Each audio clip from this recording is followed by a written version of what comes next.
अच्छा, जब ब्रेस्ट को दबाएंगे तो अंदर जो मेमोरी ग्लैंड है, जो मिल्क ग्लैंड है, जो गांठ है जिसको चेक करने का, वो नहीं फट जाएगी क्या? तो आपका कैंसर फैलेगा कि ठीक होएगा? तो मैमोग्राफी करानी चाहिए क्या? अच्छा, मैमोग्राफी कैसे करते हैं? मैमोग्राफी की फोटो दिखाना यहाँ पे। तो ये बायोप्सी में एक तो टुकड़े को प्रॉब्लम इस पे लागू हो गई, दूसरा हो सकता है ये ऐसे सड़ने लग जाए, हो सकता है अब ये सड़ जाए। अच्छा, मैमोग्राफी क्या होती है मालूम है कि नहीं किसी को? मैमोग्राफी, ये मैमोग्राफी है।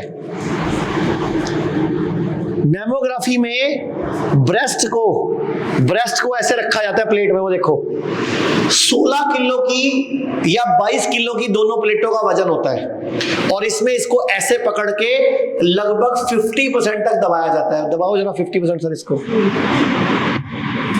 इसको उधर ले जाके 50% दबाओ जरा। 50% दबाएंगे इसको सर जी, दब गया है 50%। क्या हुआ इसका? 50% दबाने से? अच्छा, जब ब्रेस्ट को दबाएंगे तो अंदर जो मेमोरी ग्लैंड है, जो मिल्क ग्लैंड है, जो गांठ है जिसको चेक करने का, वो नहीं फट जाएगी क्या? तो आपका कैंसर फैलेगा कि ठीक होएगा? तो मैमोग्राफी करानी चाहिए क्या? और आप अपनी मम्मी को बोलो, मम्मी 40 साल की होगी, करा ले।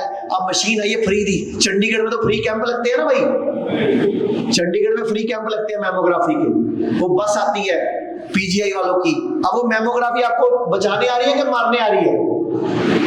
अब उसने ब्रेस्ट को ऐसे पिचकाया जैसे ये लगा हुआ है। अब आपको पता है मैमोग्राफी के बाद एक पेशेंट दिखा रहा हूं, अब ये मैमोग्राफी के बाद पेशेंट का ये हाल हुआ, ब्रेस्ट काटनी पड़ गई, कोई इलाज नहीं हुआ, अभी कोई कीमो नहीं हुई, रेडिएशन नहीं हुई, लेकिन मैमोग्राफी के बाद क्या हुआ?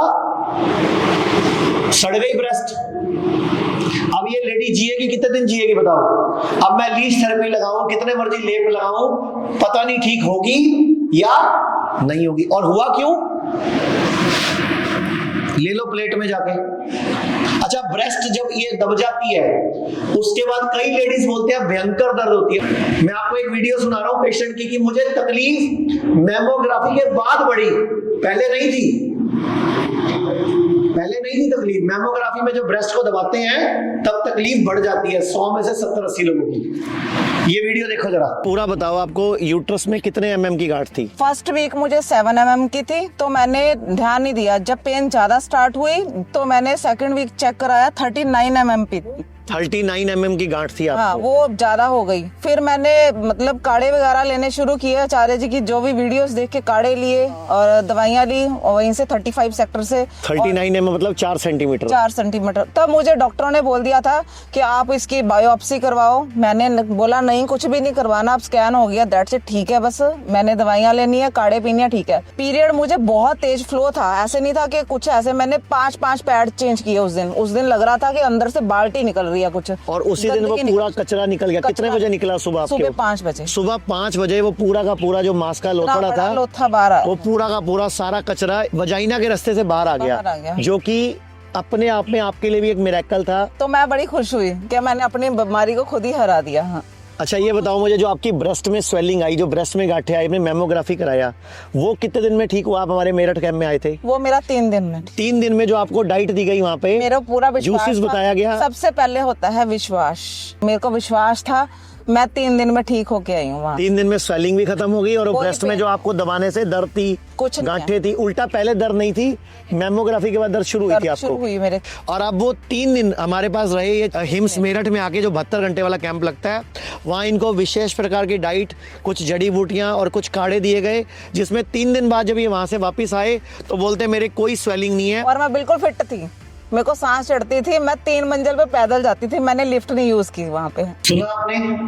कितना अच्छा लगता है, कितना मजा आता है, कितना खुशी होती है कि हम किसी की मदद बिना साइड इफेक्ट वाले तरीके से कर पा रहे हैं, और वो आप आयुर्वेद के डॉक्टर्स हो। तो आप लोग आज के बाद अपने आपको लक्की मानना कि हम, भगवान ने हमें चुना है आयुर्वेद की प्रैक्टिस के लिए, दुनिया की मदद के लिए। और 2 श्लोक रट लो, ये श्लोक जीवन भर काम आएंगे। नंबर 1, हम बीमार क्यों पड़ते हैं? सर्वे रोगा अपि मंदाग्नि ही, कि मंद अग्नि ही सभी रोगों की उत्पत्ति का मुख्य कारण है। और इलाज क्या है? सर्वेषाणाम रोगाणाम निदानम कुपिता मला, यानी कि सभी रोगों का एक ही इलाज है, बॉडी की सफाई कर दो, कुपित मल निकाल दो, टॉक्सिन्स को निकाल दो, बॉडी स्वयं ही ठीक हो जाएगी। तो thank you very much. Bharat में हमारे 120 से अधिक हॉस्पिटल, क्लिनिक और डी केयर सेंटर्स मौजूद हैं, जहां 900 से भी अधिक आयुर्वेदिक डॉक्टर्स और विशेषज्ञ आयुर्वेद, नेचुरोपैथी, पंचकर्म और डाइट थेरेपी जैसे प्राकृतिक तरीकों के माध्यम से कैंसर, किडनी, लिवर, हार्ट और अन्य गंभीर बीमारियों को रिवर्स करना सिखाते हैं।